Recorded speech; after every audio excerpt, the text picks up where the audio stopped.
आणि त्याच्यावर आपल्याला काम करतं. आपण जर असंयमित असू तर काय होणार? अविद्येला आपण काय करतो?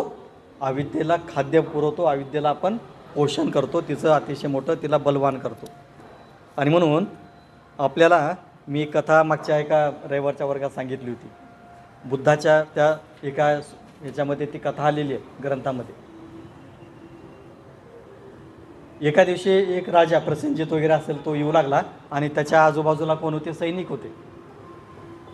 म्हणजे बुद्धानं मनाचं कार्य कशा पद्धतीने सांगितलं ते एका उदाहरणातून सांगितलं. एक मुलगा आपल्या वडिलांना विचारतो की एका चोराला पोलीस बांधून घेऊन चालले.